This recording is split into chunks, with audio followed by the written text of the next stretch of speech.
I wanted to take a look at statistically and for other reasons, why were Collingwood the best AFL club in 2023? How did they win the flag? Let's look at the stats that bode in their favour. I have a range of different little graphics here. The first we're going to go through is their experience. In terms of experience games, on average, they had the second most with 126.1. Now the AFL average was 100.7. We see a lot of the good teams, the Brisbane, Melbourne, Sydney's, Collingwood's up there. Geelong, Richmond, Dogs, that's a concern, especially for my team, Richmond. Fucking hell, how do we have that many games experience? Well, Trent and Jack are retired now. But Geelong are effectively quite at the top. Like, they are quite head and shoulders above others in the competition. If you're in Adelaide, you are loving this stat right now if you're Adelaide, because 84 game experience is something that is really good, alongside Carlton's 90, GWS 93. Now that's the reason they did do a lot better, especially in the finals when you want that experience, the finals experience. That is a good reason, I guess, as to why Collingwood did so well. Next up, contested possessions. Quite simply, contested possessions are such an important stat. It controls people's game style, teams' game styles, territory, control of the field. Contested possession is everything, absolutely everything. You might be thinking, oh,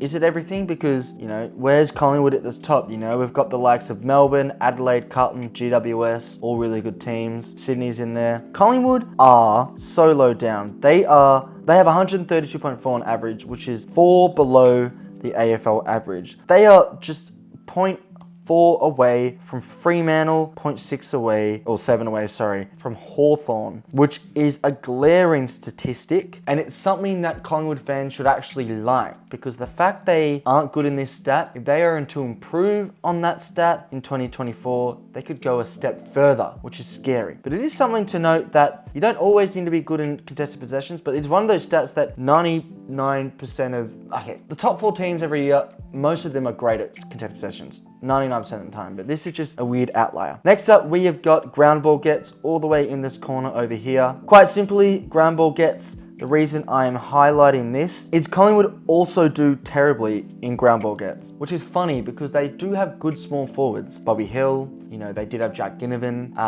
even the likes of Elliott. So Collingwood are really struggling in ground ball gets as well. And that's not so much an important stat, but it's more so telling you their game style. They're not so focused about the small forwards picking it up. Next up, we've got marks inside 50. Collingwood are quite high in this stat. Now, with all these stats here, shout out to Wheelo, absolute great little website for the 2023 stats. Collingwood were never really the top of any of them. They were always middle of the pack, lower or a bit higher, but never top and never like dead last. Marks inside 50, this just shows you that they would rather hit a target than, you know, throw it on the boot and get the small forwards to get the ground ball. So not so much a bad thing, it just shows you how their game style going forward. They would rather hit a target, and this is really impressive for them because they don't have a great key mark or key forward marker, you know, they don't have a massive bodied, you know, sort of Trav Cloak player who they used to have. They don't have that player anymore. So that's a very important thing to note, that game style works for them, which makes sense. Fly McCree knows what he has at his disposal, and that's why he's a great coach. Shots on goal. This is where things get quite interesting. This is really low for Collingwood.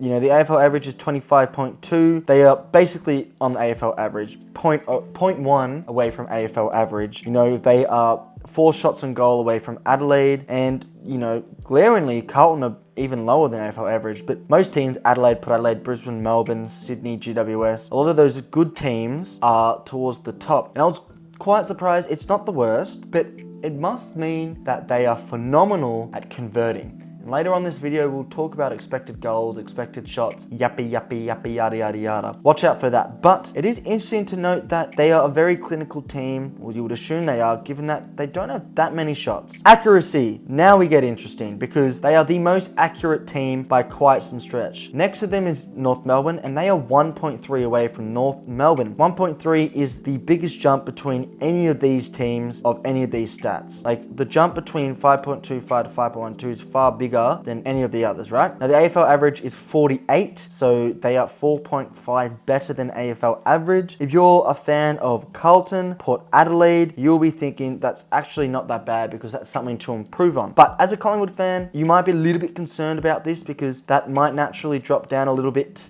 in the future. That accuracy is so good. Is that sustainable? That can also mean that they are just getting really good shots at goal. They're not in the corners, they're quite central. So it has to do with the midfield delivery, the leading patterns, and the style of play. So it's not just about how good they are at kicking, right? But it is worth to note that this is a big reason why Collingwood did win the flag, is they are so accurate. And there's also a big reason why West Coast are terrible, because they're so inaccurate. Now we go to goals per inside 50. Another important stat, how clinical are you per inside 50? Not the most important stat, but it does help. It means you don't have to keep going inside 50 and rebound, inside 50, rebound. They're really good. They're effectively the top 0.1, off Adelaide, who are at the top. They are head and shoulders above the AFL average. Once again, interestingly, teams like Carlton are really low down, Melbourne as well. But Collingwood, really good at converting, and that's something that is why they won the flag. Next up, expected. Oh, I love this XG. Expected goals, expected scores, expected shots. Feed me this fucking data. I love it. Now, interestingly, expected scores. Collingwood are in 1, 2, 3, 4, 5, 6, 7. They're in 8th place for expected scores, which means they are actually really good at converting. This is not a stat you want to be low at. So if you're Port Adelaide, Brisbane, Adelaide, GWS, Sydney, you're liking the fact you're there. Collingwood, Carlton all the way down there as well. You should be a little bit concerned because expected goals, expected scores is a really important stat. How much, based off all the data we have, all the tests, what score should you be getting for all the set shots, all the shots you have, the plays, etc., etc. And the fact they are in 8th place is really concerning. So the reason why Collingwood won the flag is because they are so good at converting inside 50s to goals and scoring shots to goals. They're accurate, they are a lot better at converting. Expected scores per shot, relatively the same, but they do a lot better on this one. It is important to note that it's not the most important stat given North Melbourne, St Kilda, Essendon and Fremantle are at the top, but following them are Collingwood, Brisbane, GWS, who are all in the prelims.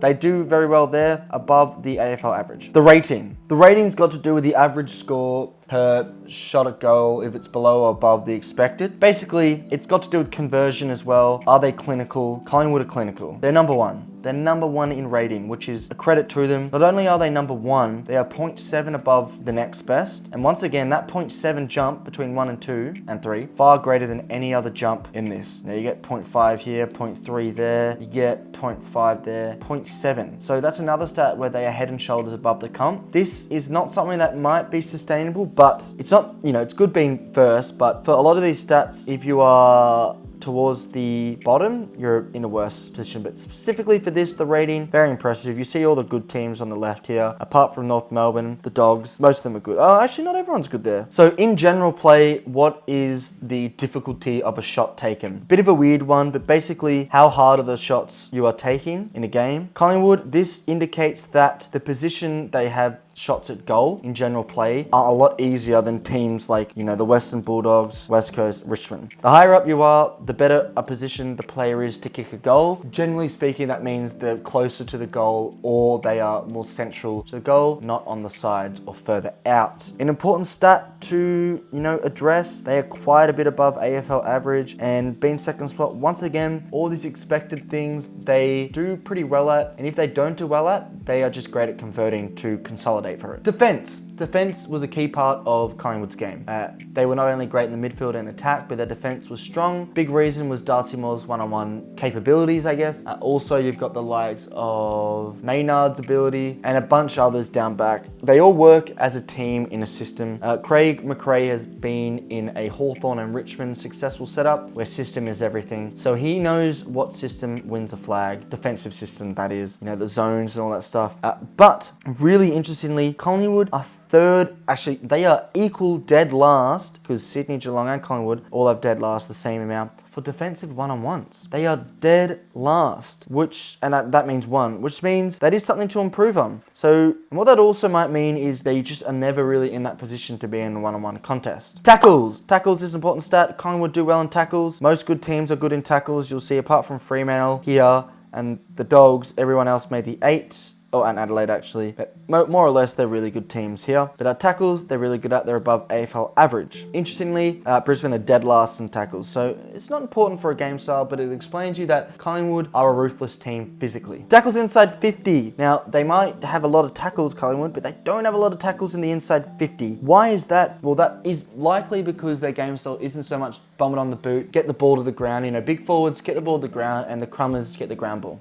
It's more so hit a target, take a mark, get a set shot, or be so free-flowing into the inside 50 that you can get a player on the run and kick a goal. It also means because they are so good at converting, the opportunities to have a tackle inside 50 isn't quite there for Collingwood because generally they've kicked a goal before there's an opportunity to do that. So it's not a glaringly bad stat. It's just worth to note that this isn't in their game style. You know, the game style of these boys, the Richmond Tigers from 2017 to 2020 was, you know, the mosquito fleet, especially in 2017, that mosquito fleet. The average score above or below expected per game. Back to expected scores, going back to it. Collingwood are first. They're first. So once again, conversion, clinicalness, how clinical they are just head and shoulders above. Look at that. Between Adelaide's second place, Collingwood first place, there is a 1.3 jump. That 1.3 jump is nearly the best. That's 1.4 actually, so that's even bigger. But I mean, they are 4.6 above AFL average, and that is a stat which just indicates their prowess up forward. So that's a couple reasons statistically why Collingwood were the best team. Let's talk through a couple other factors really quick. Already mentioned, but their coach, Craig McRae, he has by the best coaches in the league. You know, he's been under Clarko before, he's been under Damien Hardwick. He knows what system wins the flag, and you know, it's a great appointment by Collingwood because they went away from what they usually did with coaches, you know, ex-players, and they went for a guy with no experience, technically speaking, in the AFL coaching realm as a main coach. And look what he's done. The spine. The spine is the most important part of a body. It's the most important part of a football team. The spine is effectively down the middle, who are your key players. The main midfielder, the ruck, the key defender, the key forward. Darcy Moore, pretty good. Midfielders, Pendles, you know, Dacos, pretty good. What the interesting part is, they don't have that key forward and they don't have that great ruck. And this is why Collingwood are the best team, is because they have best suited their game style for the plays they have. I could guarantee you if Fly McRae had Brodie Grundy in their team, who was in his prime, you know, imagine he was in his prime, the system would be very different. So for me, the grand final win, the flag comes all down to Craig McRae and adapting to his list as quick as any coach has ever done. But we're mainly talking about statistics, so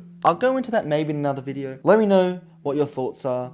Why are Collingwood the best team in the comp? Mentality, physicality, luck? Is it the fact that they played basically most of their games at the G all year round? Hey, that's just what I've heard, okay? That's just what I've heard. So, Collingwood fans, would you have won the flag if most of your games weren't at the G? Let's go through that actually really quick, because now I'm genuinely intrigued whether this so-called, you know, MCG bias is true. Give me 1 second, JD and Lennon. Collingwood played round 1 at the MCG, round 2 at the MCG, round 3 at the MCG, round 5 at the MCG, round 6 at the MCG, round 8 at the MCG. Wow. 6 out of 8 rounds so far have been at the G. Round 9 was at the MCG. What the fuck? Round 10 was at the MCG against Carlton. Round 11 was at the MCG. Collingwood fans, I'm starting to see a trend. You can't win away from home, can you? Round 13 was at the MCG. Round 15 was at the MCG. That's 11 out of 15 rounds. Round 18 was at the MCG. Round 20, once again, at the MCG. Round 21 at the MCG. Round 22 at the MCG. Round 23 at the MCG. And round 24 at the MCG. What the fuck? 17 out of the 24 rounds Collingwood played at the MCG. Wow, no wonder they won the flag. That is why Collingwood are the best team in 2023. Because they rigged it!